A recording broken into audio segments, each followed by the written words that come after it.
大家好，欢迎大家收看中国简报。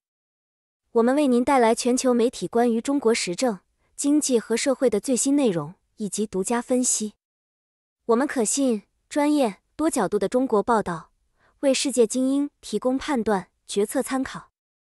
中国简报使用多种语言发行，包括文字、视频、播客、书刊多种形式。同时，我们也在6度世界进行全天候播放。欢迎阅读本期中国简报。今天是2023年4月15日，在中国简报，我们为您带来来自全球媒体的最新中国政治、经济和社会新闻，以及独家专家分析。如果您觉得我们的内容有帮助，请订阅我们的时事通讯。这是今天的独家见解。独家分析：法国底气足，不怕谁来找麻烦。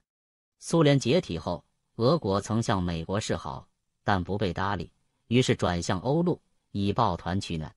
此举得到德国，尤其是当时主政的默克尔的积极回应。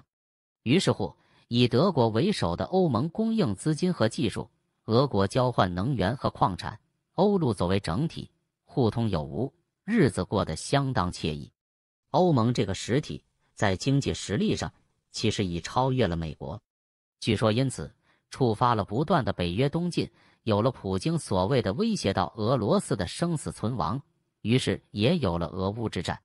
结果欧盟好日子的美梦破碎，德国方才幡然醒悟，自己实为美军基地。马克龙作为欧洲政治的新秀，资历远在默克尔等之后。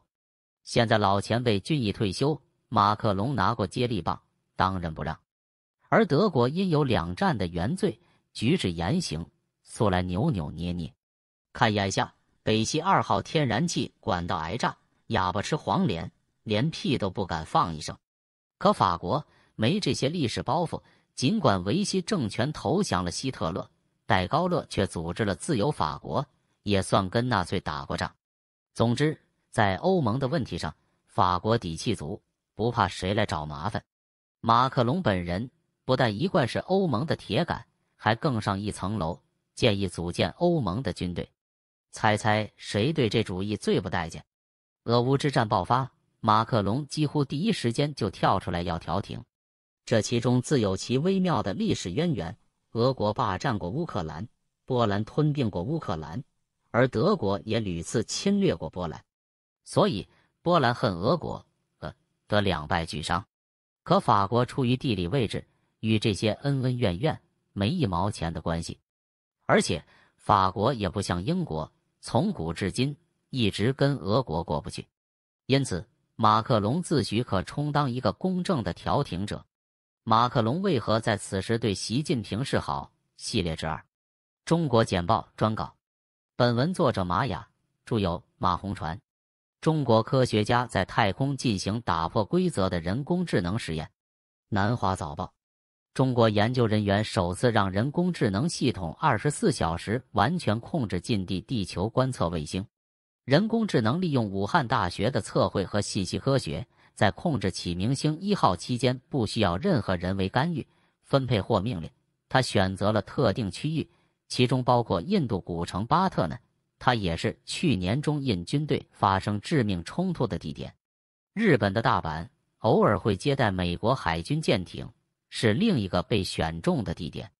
研究人员表示，如果人工智能发现异常活动，它可以向国家安全管理部门、军方和其他相关机构发出警报。据研究人员称，该团队的人工智能无法回应对话，需要全面了解地球。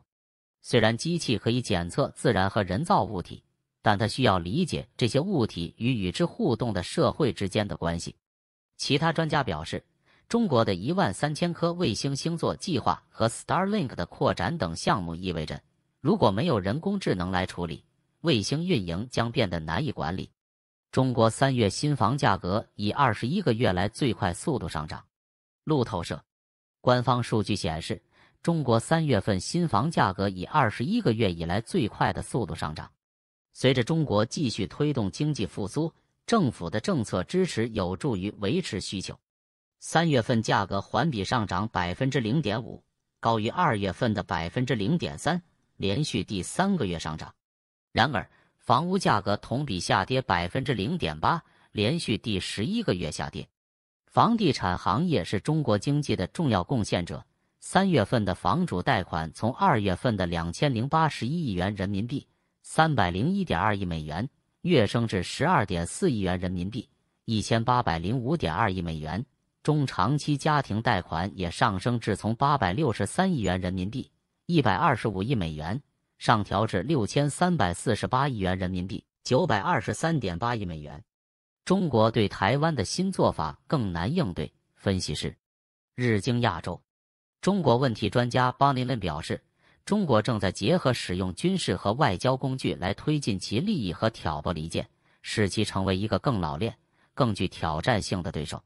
林在评论中国对台湾总统蔡英文与美国众议院议长凯文·麦卡锡会晤的回应时，看到中国展示武力并使用外交策略。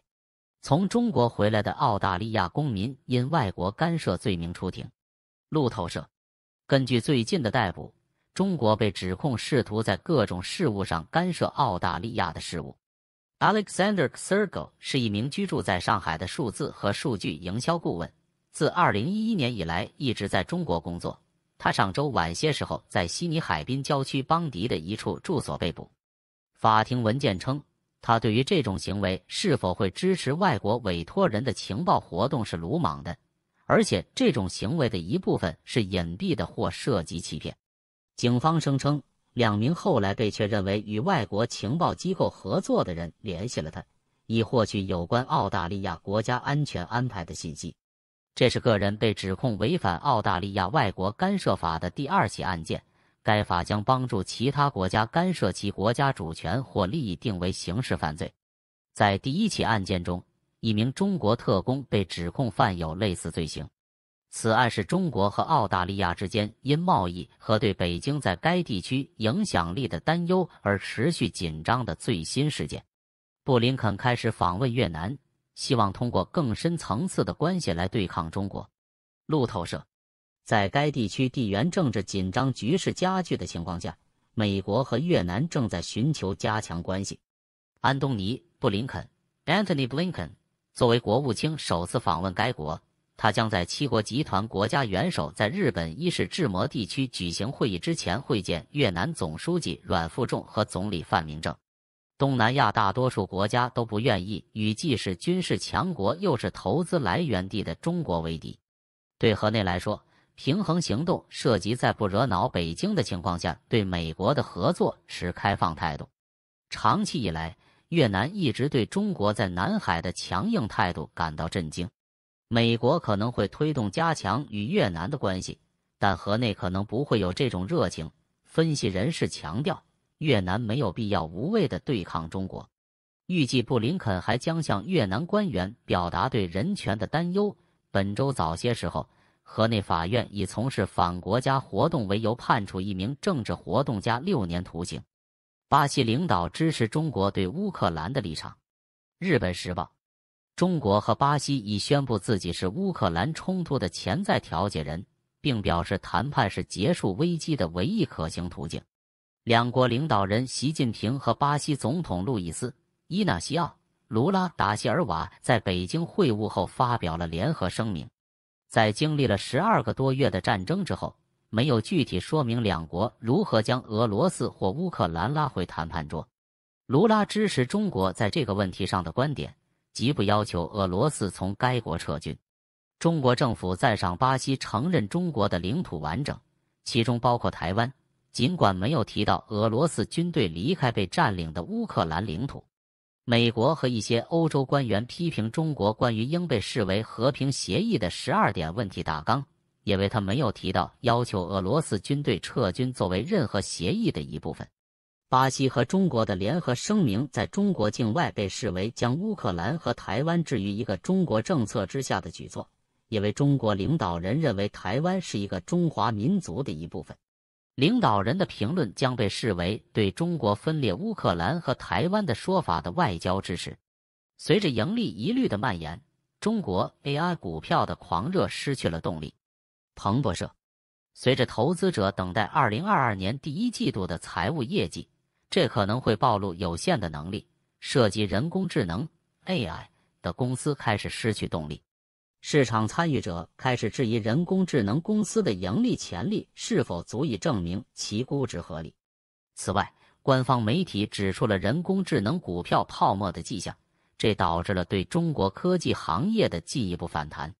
提供人工智能面部识别技术的公司 SenseTime 本周陷入困境，因为分析师对他们的新产品持怀疑态度。该产品是 ChatGPT 和昆仑科技的挑战者，警告说其人工智能模型需要大量投资，而且可能要等很久才会产生回报。尽管沪深300信息技术指数今年上涨了 29%， 表现优于仅上涨约 4% 的 MSCI 中国指数，但这些损失引起了投资者的很多怀疑。IT 指标的预期市盈率约为27倍，大致是2年来的最高水平。分析师表示，这种兴奋也是由试图提供快速回报的境内共同基金推动的。然而，尽管存在怀疑，但只要 AI 供应商能够兑现承诺，涨势就可以持续。基金经理表示，从长远来看，人工智能仍然是一项积极的交易，但如果人工智能在6个月内没有开始为利润做出贡献，投资者将变得不那么宽容。中国以间谍气球为由推迟布林肯访华。金融时报，中国拒绝让美国国务卿安东尼·布林肯访问北京，原因是担心美国联邦调查局将公布对疑似被击落的中国间谍气球的调查结果。4名熟悉谈判情况的人士表示，中国已告知美国，他不准备重新安排布林肯2月份取消的行程。目前尚不清楚拜登总统的政府将如何处理这份报告。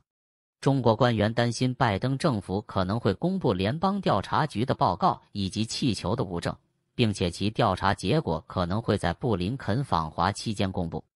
自2月气球被击落以来，联邦调查局一直在分析从气球中打捞出来的碎片。美国称这艘飞行器正在监视敏感的军事地点，但中国称这是一个被天气吹离航线的气象气球。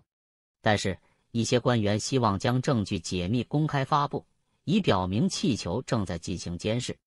雪上加霜的是，中国一直不愿同意布林肯的访问，因为包括众议院议长凯文·麦卡锡在内的美国立法者本月会见了台湾总统蔡英文。虽然双方未能就布林肯访问达成一致，但已经进行了一些接触。美国国务院中国事务高级官员里克沃特斯最近访问了北京，前中国驻美国大使崔天凯访问了华盛顿。然而，在其他领域几乎没有参与。五角大楼的马丁·麦内斯说，中国继续拒绝与国防部长、参谋长联席会议主席、印太司令、海军上将约翰·阿奎利诺和国防部其他高级官员接触的请求。发言人通过中国简报了解全球与中国相关的最新消息、分析和政策简报。我们的团队汇总、综合和总结来自各种来源的最重要信息，包括媒体、智库、政府机构和行业专家。我们的使命是为您提供易于访问且非常有价值的信息，这些信息是根据您的特定兴趣领域量身定制的。我们了解与中国相关的最新发展的重要性，并旨在让我们的读者能够理解这些信息。访问我们的网站，加入对话，并随时了解与中国相关的最新消息和发展。